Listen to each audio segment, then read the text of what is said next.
श्री स्वामी समर्थ अवधूत चिंतन श्री गुरुदेव दत्त स्वामी महाराज की जय।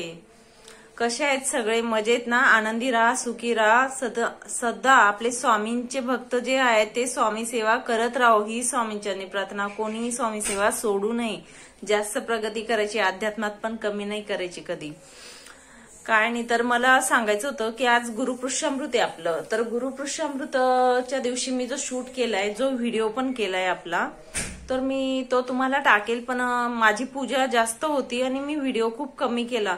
अष्टमीच्या दिवशीचं मी टाकला तुम्हाला, ते दोन म्हणजे बराच मोठं होतं, त्यातून कट करून करून मी छोटे दोन बनवले मग। पण जो गुरुपुष्यामृतचा आहे मी छोटाच केला। आणि सगळ्यात इम्पॉर्टंट मला हे सांगायचं होतं की मी गुरुपुष्यामृतच्या दिवशी स्वामींना जी वस्तू आणली ती मला दाखवायची होती। पूजा पण केली, बाहेर पण जायचं होतं मला, सगळंच होतं। त्या दिवशी खूप घाईघाई होती म्हणून मी जास्त व्हिडिओ नाही मोठा बनवला। म्हटलं जाऊ दे, जेवढं शूट होईल तेवढं टाकलं। आणि बाकी मग आपलं महाराजांचे जे कुंडल आणलेले होते ते त्याच्यात तुम्हाला दाखवायचा प्रयत्न केला। आणि कसे दिसतात आपले महाराज, खूप सुंदर दिसत आहेत। त्यांना आम्ही जेव्हा संध्याकाळी कुंडल लावलेत ना, खूप सुंदर दिसत आहेत, मस्त एकदम। म्हणजे खूप इच्छा होती बऱ्याच दिवसापासून, पण ती पूर्ण केली महाराजांनी। म्हणजे एक भेटत होती वस्तू तर दुसरी भेटत नव्हती, असं चाललेलं होतं। गुढीपाडव्याच्या दिवशी तो मणी भेटला, तर रुद्राक्ष भेटत नव्हते, तर मोती असतात आपले ते सोनाराकडे असल्यामुळे ते मोती भेटत होते। म्हणजे एक प्रॉब्लेम चालू होते 3-4 महिन्यापासून। तर मला म्हणजे सगळं भेटलं गुढीपाडव्याच्या दिवशी, म्हणजे छोटे मणी पण भेटले ते। आणि नंतर गुरुपुष्यामृतला मग पूर्ण झालंच माझं जे स्वप्न होतं ते।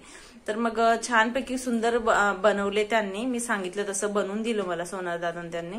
तर खूप छान झालेले ते, बघा तुम्ही कसे वाटतात ते नक्की बघा आणि मला सांगा। व्हिडिओ उशिरा आला म्हणून माफ करा मला, कारण खूप घाईघाई झाली माझी आणि बाहेरही जाणं होतं, थोडी धावपळ होती, म्हणून मी शूट खूप कमी केलाय गुरुपुष्यामृतचा। आणि बघा मग आपला व्हिडिओ। चला, श्री स्वामी समर्थ, जय जय स्वामी समर्थ। इथे माझं दरवाजाचं पूर्ण झालं होतं पूजा वगैरे, 6:30 वाजता, 6:15 6:30 झालं होतं। हळदीचं लेपन वगैरे ही पण पूजा झाली होती। म्हणजे थोडी लवकरच उठली आज, पण सगळं आपलं व्यवस्थित व्हायला पाहिजे म्हणून वाटतं। आणि शूट करायला सगळे झोपलेले होते, मुलं पण आणि मिस्टर पण, त्यामुळे शूट मी स्वतःच, एक हातात कॅमेरा होता म्हणजे फोन होता, त्यामुळे जेवढं शूट करता आलं तेवढं केलं मी। माझं झालं होतं पूजा वगैरे 6:30 झाली होती, 6:30 पावणे 7 पर्यंत।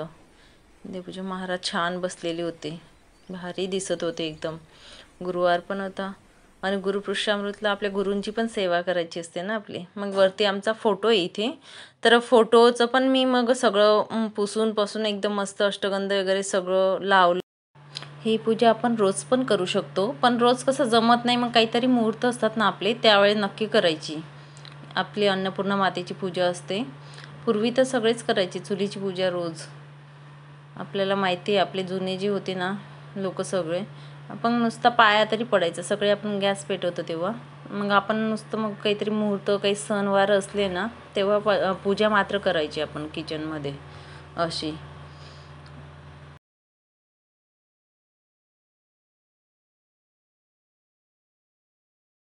माझं पारायण वगैरे पण होतं स्वामींचं, एक आपलं स्वामी चरित्राचं एक पारायण झालं, 11 माळी म्हणजे सगळं झालं। मी म्हटलं आपलं दाखवण्यापेक्षा ना मला पूजा महत्त्वाची वाटली आजच्या दिवसाला। म्हटलं ते शूट करण्यामध्ये कसं आपण राहतो आणि मग आपली पूजा कुठल्या कुठेच होते, रामरक्षाचं होतं। परत बाहेर पण जावं लागलं मला, वस्तू घ्यायची होती म्हणून बाहेर पण गेली। आणि मग ह्या गोष्टीमध्ये म्हणजे व्हिडिओ करायचा राहिला माझा मग तो। इथे तुम्ही बघू शकता आणली, मग म्हटलं चला तुम्हाला आधी दाखवते, ठेवलं मी नंतर हातात घेऊन म्हटलं दाखवते आधी जवळून कसे तसं। हे बघा सुंदर मस्त बनले होते। मी त्यांची हळदी कुंकवून, म्हणजे आपलं लक्ष्मीच एका प्रकारे येते।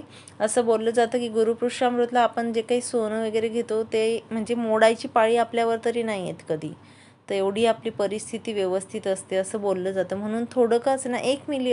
स्वामी कसे दिसत नक्की सांगा, मी काही पूर्ण शूट देत नाही तुम्हाला आता।